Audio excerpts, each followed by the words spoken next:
For most of human history, rain was not just water falling from the sky. It was a conversation with the divine, a language whispered from the clouds. Long before we understood clouds and condensation, before meteorology gave us charts and forecasts, our ancestors looked up at the sky and saw gods and spirits and sometimes danger. Today, let's listen to the voices of the ancients and understand how our earliest relatives heard the rain. Chapter 1. The Sky is a Living Being. Let's go back 6,000 years to the highlands of what we now call Anatolia. There, among the foothills of the Taurus Mountains, a group of farmers with calloused hands and sun-baked faces would press their palms into the parched earth and gaze skyward. The sky, they believed, was alive, watching them, and when the sky felt sorrow, it cried. Tears of the sky, they called it. When it rained, it was not water falling from clouds, but the sky itself weeping. It was not an impersonal force of nature.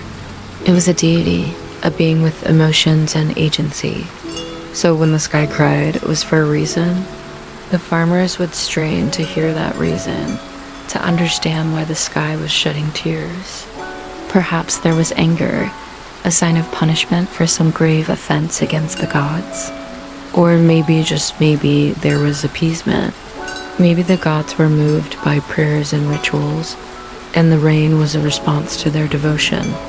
If the sky was crying, it could be a lament, but also a blessing. The rain that revived the parched earth, forcing the seeds buried beneath to sprout and grow. It was a reminder that the sky was not distant, cold, and uncaring, but intimately involved in the lives of mortals. It was a testament to the fact that between the earth and the heavens, there was a dialogue.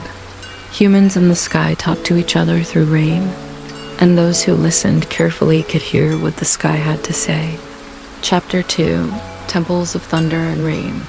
As we move east to Mesopotamia, the cradle of cities and written words, the image of the sky changes. No longer is it a weepy-eyed god. Now the sky's Adad, the Stormbringer, and his voice booms with thunder and lashes with lightning. The first great cities of Uruk and Ur were built on the floodplains of the Tigris and Euphrates rivers, places where life was abundant but unpredictable.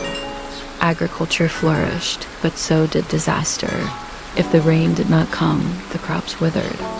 If it came too much, the rivers burst their banks, drowning fields and homes. So the priests of Adad climbed ziggurats, their temples rising like mountains from the flat landscape. They ascended to meet the sky, not to beg, but to negotiate. They performed rituals to coax the rain from the clouds, offering incense and the dove, the bird closest to the heavens, as sacrificial gifts. Their hymns echoed with the power of thunder. They sang of Adad's strength, hoping to provoke him into action. To the Sumerians, the rain was not a gentle blessing, but a powerful force, a reminder of nature's awesome strength. It was a lesson in humility, a testament to the limits of human control. Storms were Adad's voice, thundering greetings from a world beyond their own. Rain, in their view, was not merely a meteorological event. It was a manifestation of the divine will. It was a testament to the grandeur of the cosmos and humanity's precarious place within it. Chapter 3. The Dance of Rain. Now, let's journey south to Africa, where the ancient San people lived in harmony with the Kalahari Desert. Here, rain was not just a necessity, it was deeply personal. When the rains failed, it was seen as a sign of imbalance in the relationship between humans and the natural world. The San believed that everything in existence had a life force, a spiritual essence that connected them to one another. The dance was a way to honor this belief. It was a means to communicate with the spiritual realm, a way to maintain the balance of life. During the trance dances, the dancers didn't just move their bodies. They entered an altered state of consciousness. Under the vast canopy of stars, they became conduits between the physical and spiritual worlds. They sang and danced, sometimes for hours, until their bodies were exhausted and their connection to the spirit realm was at its strongest. It was during these moments that they could communicate with the rain animals, the spirits that controlled the rain. The sand people did not pray to distant gods or appease wrathful deities. They engaged in a constant dialogue with the natural world. Their dances were not just ceremonies, they were cosmic negotiations. When the rain came, it was a sign that the spirits were appeased, that the balance of life was restored. If it didn't rain, it was a reminder that something was out of balance. The sand people did not see themselves as separate from nature. They were part of it. They understood that the earth and the sky were not distant, uncaring forces, but living beings with whom they shared a profound connection. The rain was not just water falling from the sky. It was a message from the earth, a reminder of their place in the web of life, a testament to the interconnectedness of all things. Chapter 4. Rain as the Voice of the Ancestors.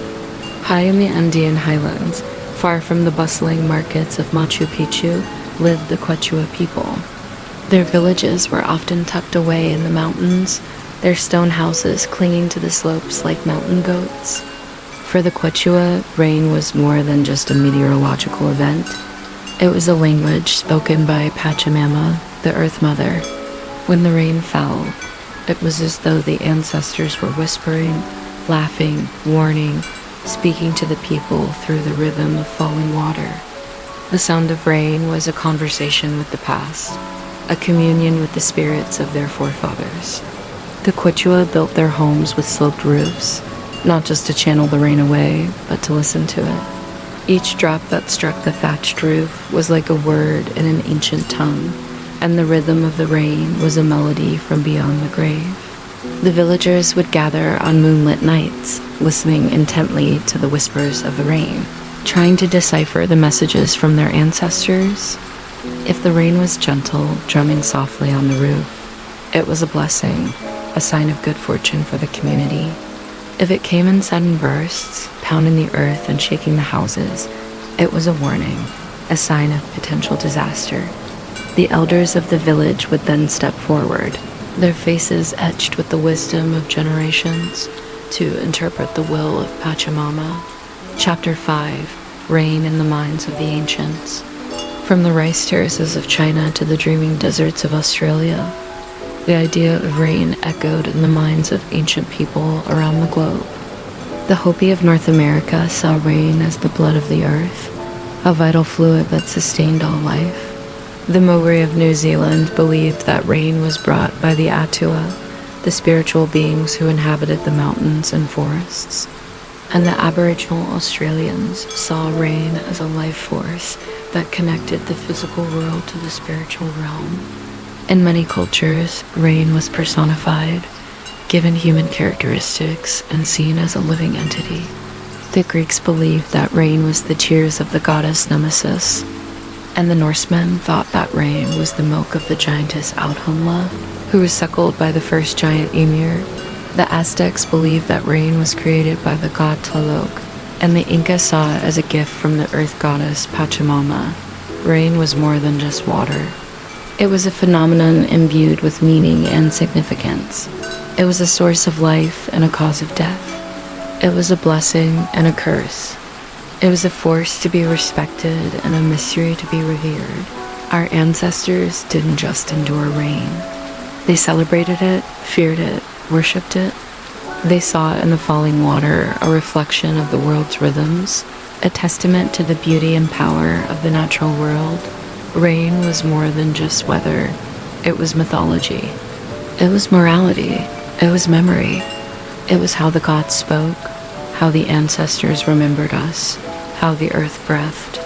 In the grand narrative of humanity, rain has played a pivotal role. It has shaped our societies, influenced our beliefs, and inspired our art. And as we continue to explore the mysteries of our past, we must remember that rain was not just a meteorological event. It was a story. And like all stories, it has to be respected, remembered, and retold. As we conclude our exploration of rain through the eyes of the ancients, let us not forget the profound wisdom embedded in their beliefs. We are not just observers of nature, we are participants in a grand tapestry of life. Just as the sand people of the Kalahari Desert danced in harmony with the rain animals, may we too strive to live in balance with the natural world. May we learn to listen to the whispers of the wind, the language of birds, and the rhythm of falling rain, for they carry messages of life, balance, and continuity. In the rain, we see a reflection of ourselves, our hopes, our fears, and our reverence for the unknown. It is a reminder that we are part of a larger whole, a cosmic dance of existence where every drop tells a story. In understanding the beliefs of our ancestors, we bridge the gap between past and present, honoring the wisdom that has shaped our journey through time. Let us carry forward this legacy of respect and wonder, ensuring that the stories of rain continue to echo through generations to come.